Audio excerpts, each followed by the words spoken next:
Orang tua tahu nggak kalau perkembangan anak di awal itu atau newborn itu sangat amat dipengaruhi oleh stimulasi sensorik. Jadi sensorik itu menjadi dasar untuk perkembangan anak di kemudian hari. Apa aja sensorik pada anak itu kita simak dalam video berikut ya.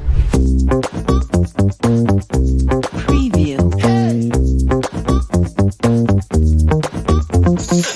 Jadi di awal-awal newborn, stimulasi yang nantinya memberikan perkembangan menjadi optimal. Tetapi stimulasi dalam bentuk apa yang nantinya bisa memberikan perkembangan di kemudian hari yang menjadi optimal. Jadi pada newborn itu kan anak masih berkembangnya belum banyak gitu ya. Jadi misalnya anak itu hanya bisa maksudnya senyum sosial, terus juga tangannya bergerak-gerak, terus juga misalnya ada melihat kita dengan mengikuti area bola matanya, dan lain sebagainya. Dan ini harus terstimulasi dengan area-area sensorik tersebut. Jadi misalnya sensorik itu ada olfaktori, visual, ada juga auditori, ada juga gustatori, ada taktil, vestibular, dan juga proprioceptif. Semuanya ini harus terstimulasi. Sebetulnya sensorik itu adalah panca indera kita yang nantinya kita berikan dalam bentuk stimulasi. Misalnya kita melihat anak tersebut menjadi sebuah objek yang nantinya bisa terstimulasi dengan cara misalnya kita menstimulasi pendengaran dia dengan kita ajak ngobrol, kita misalnya cerita, atau misalnya anak itu mau terstimulasi dari bagian visualnya.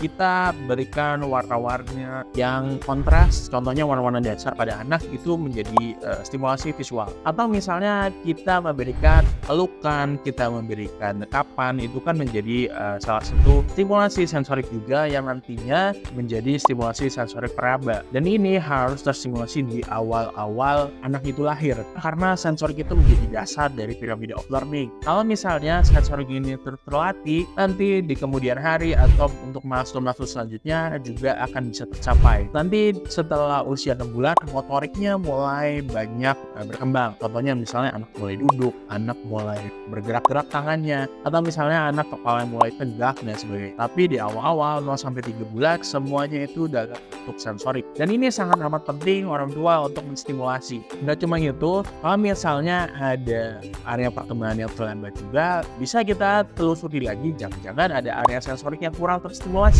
sehingga perkembangan anak tersebut nggak sesuai dengan milestone-nya. Jadi sebetulnya area perkembangan ini sangat amat berpengaruh dari satu hal ke hal yang lainnya. Jadi perkembangan itu nantinya berkaitan erat dengan perkembangan sebelumnya dengan perkembangan selanjutnya. Makanya diharuskan orang tua selalu menstimulasi perkembangan anak dan juga selalu mengevaluasinya. Apakah perkembangannya sesuai dengan usianya, apakah tidak. Kalau misalnya kita bisa intervensi dan juga kita bisa deteksi dini.